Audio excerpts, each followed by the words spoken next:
Hello, everybody. Welcome back to the Accelerate Your Life podcast. I hope that it is a beautiful day wherever you are, whatever day it is that you are listening to this.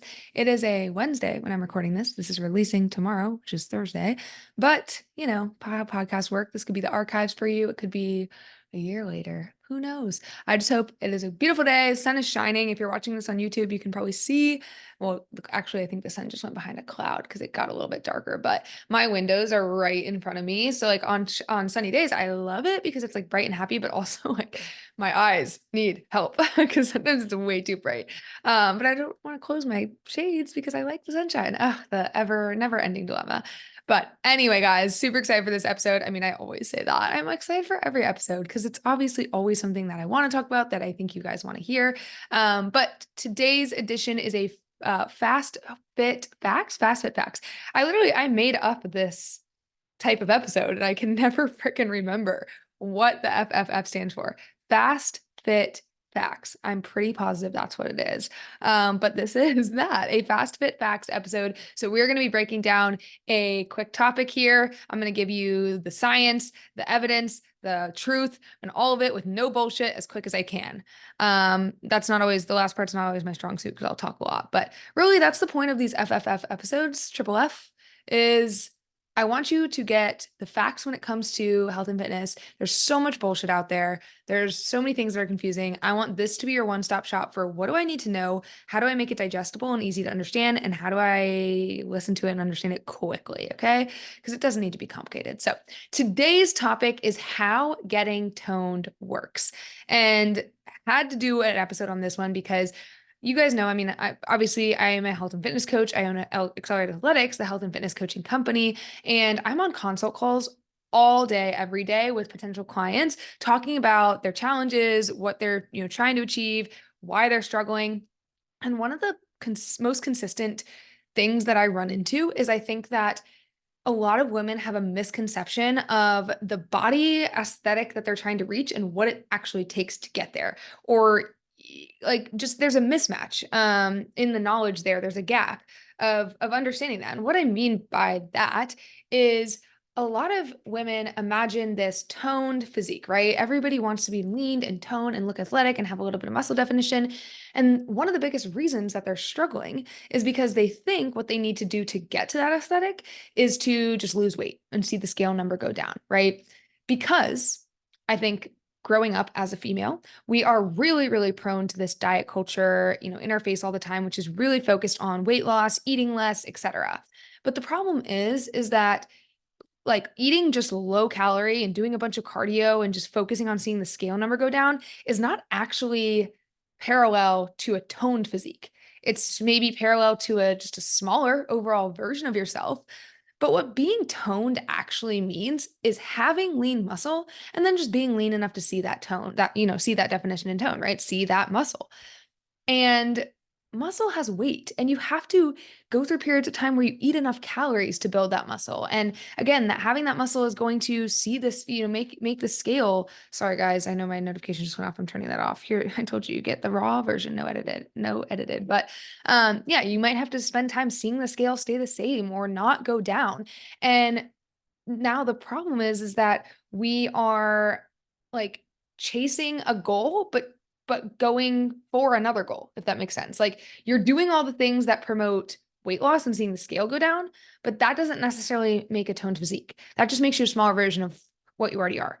And if you're somebody who doesn't have a lot of lean muscle on you, if you're somebody who already has a good bit of like flabby body fat or whatever, like you're just going to stay that way, just in a smaller scale, right? So I feel like that was a very long-winded way of me kind of starting off this episode and explaining what I think the problem is, but basically I just think there's a mismatch in understanding what being toned actually means and the way to get there. So that's what we're going to dive in today. So I kind of already said this, but let's kick it off by really first off, to understanding like how getting toned works, we really need to understand what being toned means. Okay. So again, being toned doesn't just mean being thin.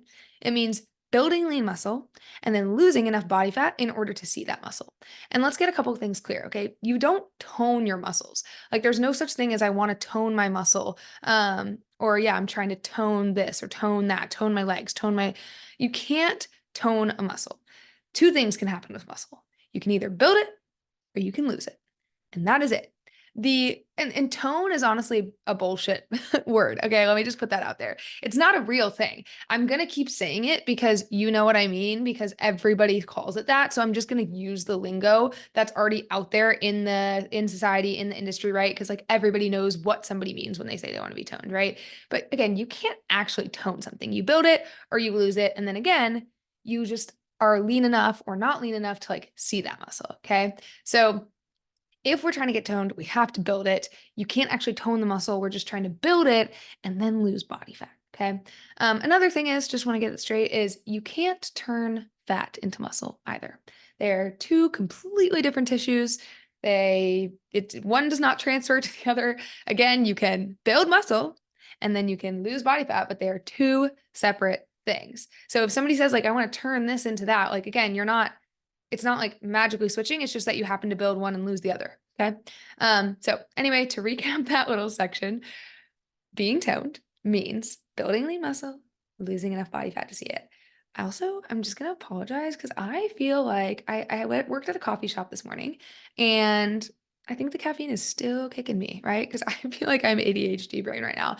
So this just might be one of those episodes where I'm kind of like tangent, a lot of energy, but hopefully it keeps you alert and listening. But yeah, now that we understand what being toned actually means, it's those two parts, right? Building lean muscle, losing enough body fat to see it. I don't know how many times I can say that. You're probably sick of it by now, but at least you get it. So for the rest of this episode, let's kind of break down those two sections and how to do each of them. Now, one thing I will kind of say and preface before we go into this, I'm like, it's not impossible to do both at the same time. It is definitely not impossible to both build muscle and lose body fat at the same time, especially when you are novel to strength training. You're going to see a lot of this, what we call body recomp, kind of doing this at the same time happen. You're a lot more likely to see it happen and happen more quickly when you are new to the weight room, which is why it's such an exciting time. So it's not impossible. It's still not impossible for others, but it is a little bit harder, and you'll kind of see in a second why. And so one thing to just point out is that this is why like you kind of have to go through phases with your health and fitness. You have to go through phases with nutrition. You're not always going to be eating in a calorie deficit or eating in a calorie surplus. You have to go through these different periods. So it'll make sense when I get into that a little bit more. But let's focus on number one first, how to build muscle. Okay. In order to tell your body, hey, I need you to build this tissue, like literally build tissue from like thin air, it needs a freaking reason. And that reason needs to be a signal loud enough saying, hey, I need you to get stronger. And so that's really only going to come from some sort of resistance training. And my primary modality within resistance training would be lifting weights, actually lifting load, going into the weight room, having dumbbells, machines, barbells, whatever. It doesn't necessarily matter.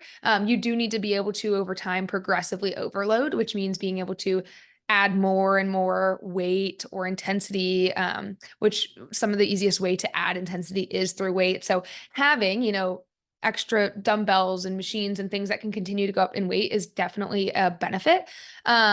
And that's why I think that weightlifting modality is the most important one. But also there's calisthenics, so that's just using your body weight, which especially if you're somebody who like is a little bit heavier than you'd like to be, you have a good bit of weight there to move around with your body weight. So utilize that. Resist any sort of resistance. So bands or like TRX, anything that can apply again a signal that is like telling your body, hey, this is not something we can necessarily do right now. Like, hey, I'm struggling to lift 50 pounds 10 times. It's telling your body it needs to get better at that. And it's going to respond to that signal by building muscle. So that is how muscle is built, is resistance training. Again, I kind of already touched on why I think lifting, like weightlifting, is the best one of those three because it's much easier to progressively overload. But you can really do this resistance with any of these. It sends that signal of adaptation, like I explained. It is telling your body, hey, I need you to get better at this. I need us in order to because it's thinking from an evolutionary perspective, right? It's getting this signal of, oh my gosh, in order to go through my day and survive, Mallory is telling me I need to lift these dumbbells 10 times. So it's going to do what it needs to do, which is building muscle. And I could get into the nitty gritty of how that happens, but I think I'll save that for another time. But yeah, it's going to build that muscle to adapt to it. Okay. Now, there is a nutritional aspect. So we talked about kind of how you build muscle from a like the actual exercise portion, there is a nutritional aspect that applies to building muscle too. You have to have both. You could do all the signal sending in the world via exercise, but if you don't have the tools to actually put it together, it's not going to happen. Because I kind of joked here at the top of this little part that I said your body's building it out of thin air. It's not. It has to have the tools, and those tools are enough calories, and the right amount of calories and types of calories. So from a nutritional perspective, during this time period when you're trying to build muscle, you have to have and be eating enough calories to build additional tissue. The first thing your body is going to do is make sure it can take care of all of its other shit. So digestion, your day-to-day habits, things like talking with your hands like I'm doing now, keeping your, like digestion running, your brain functioning, your hormones running, like everything that your body needs to do to just keep you alive, all of that takes calories. So it's going to make sure that it can do all of that first before it tries to build muscle. If it has extra calories left over and you're telling it through weightlifting or whatever to build muscle, then it's gonna be like, okay, great. We have these extra tools. She's telling me I need to do this. We'll build some muscle. But if you don't have those extra calories there, it's not going to take them away from all the other things that are foundational and keep you alive in order to build that muscle. So this is why we typically need to eat at least maintenance, ideally, honestly, a little bit above maintenance and a slight surplus for a period of time when our focus is building muscle so that it has those extra calories, right? So now you're starting to maybe put together and piece why it is difficult to lose body fat and build muscle at the same time, because spoiler alert, we do typically need a calorie deficit to lose body fat, which I'm kind of skipping ahead, but we'll get in there in a second. But as far as having not only enough calories, additional calories to build this tissue, you do need to have the right types of calories too. So for example, I think we all know protein is the building block of muscle. So we need to have adequate protein, because you could have extra calories coming from carbs, but if it's only carbs, right? If you were eating no protein in your diet, which you would die because it is an essential macronutrient, it doesn't have the amino acids and building blocks and things it needs to build muscle. So that still wouldn't work either. So it is important to not only making sure you're getting enough calories, but also getting enough protein. Carbs and fats are essential too. You need carbs for energy. That's going to be what gives you the energy in the gym to train hard, to push to intensity. Fats are really important for hormone signaling, which is all important to building muscle as well. But protein is going to be a big player there. So to recap, as you guys know I like to do, on this little section of how to build muscle, resistance training, and then eat enough to build additional tissue, specifically having enough protein. That's the Spark Notes, if you didn't stay with all of my ADD there. All right, second part of how to get toned, or what getting toned means, how getting toned works. Now that we have our great lean muscle, in order to see it and have that tone, we need to lose a little bit of body fat and be a little bit leaner, okay? The way that you do this is going to be majorly, is that a word? Majorly. I'll Google that later. Mostly through nutrition. And this is why I just have to laugh when people are so worried about getting bulky, or whatever, it comes through nutrition. Nutrition is the key piece. It's not lifting that's like making you bulky, or not, like it is nutrition. But in order to lose body fat, we typically need to be in a calorie deficit. We do need to be in a calorie deficit. I'm saying typically because there are going to be times where people say that they're losing body fat even though they're eating in a surplus, but really they're not. What's probably happening is they're eating a little bit more. Now they're maybe strength training for the first time and they're building muscle, which does speed up your metabolism. And it may, in fact, speed it up so much that you kind of cross that threshold where you're just slightly above now, like where you are eating. And now what you're eating is actually a deficit. Hopefully that made sense. But long story short, you do need to be in a calorie deficit to lose body fat. And so now that I'm saying this again, you can see probably why it's difficult to both build muscle and lose body fat at the same time, because one takes a calorie surplus and one takes a calorie deficit. Okay. So again, this is why you want to go through phases of nutrition. And I think a lot of women get so stuck because when their goal is to lean out, they're so focused on eating less, eating less, eating less. And like, that's the only phase they ever spend time in. And so they never see this like muscle growth come to play. So they never see this tone. So you need to go through both. I know that the building muscle phase can be scary. It can be uncomfortable. It can go against the grain, but it is so crucial to the development of the body aesthetic that you are trying to achieve. But anyway, so Basically, yeah, simple calorie deficit. But we also want to focus on keeping muscle, okay? Like it's not just as simple as like eat less. We need to make sure we're continuing to strength train, okay? Because that's going to continue sending the signal to keep that muscle. I know it could be easy to think, well, great, I already built that muscle. So like why do I need to send that signal anymore? Well, when you were in a calorie deficit, you're not going to keep building muscle because again, you don't have the extra tools now, but at least what you're telling your body when you are still strength training is, hey, I know that we don't have all the tools right now. In fact, we even have less, but I still need you. I am still telling you that every day I'm trying to lift this weight and I need you to hang on. Because when you are in a calorie deficit, one of the first things your body's going to want to do is actually get rid of muscle because muscle does cost calories. It is metabolically active. And again, your body's just trying to keep you alive, keep you going. So it's like, shoot, I have less coming in. Let me get rid of this muscle so that I can continue like doing all my shit. But if you're like, no, no, no, no, no, I need you to stay, it's more likely that you'll hang on to as much muscle as possible, which you want since that's what creates that tone, right?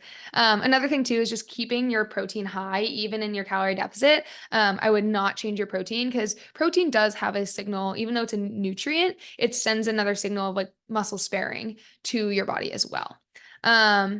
And then additional things that you can also do to help create a calorie deficit. I know I mentioned nutrition, but you obviously can still create a deficit through burning more calories as well. So two things are going to be potentially more strength training, which would be if you still have room to add without it causing a lot of like um, poor recovery, things like that. I would choose this route first because there's so many benefits like the muscle sparing signal.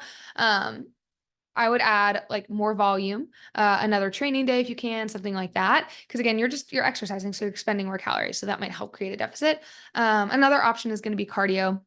This is where you'll see people use cardio as a tool to help lose a little bit of body fat. But this is something I would save for this purpose and not necessarily have in all the time. So I think that pretty much sums things up. I wanted to keep this pretty short, short and sweet, on how getting toned actually works. Because again, I think people just think, oh, I just need to lose weight and I'll be toned. No, no, no. You need to lose body fat and build muscle, which sometimes, if I didn't make this clear, means losing no weight at all on the scale. Sometimes it even means gaining weight. Maybe you need to gain 5 pounds of muscle and only lose 3 pounds of fat to have the body type you want. That means you gained 2 pounds. I think it's so important to let go of this expectation of the number that you think is fitting with the body that you're imagining. Because again, that's where I think so many people clash is they picture a body and then they're like, my goal weight's 130. Because they just are assuming that body is 130. But why, like, where are you getting that from? Unless you've been there before, unless you have physically been there and you know you loved the way you looked at this amount, you have no idea what the body you're imagining actually weighs. So I think just letting go of that and being okay with it being anything and focusing on how are you looking, how are you feeling, how's your strength, that's going to make a massive difference. So hopefully this was helpful. I hope you guys learned a lot from this episode, and I will end it there and see y'all in the next week.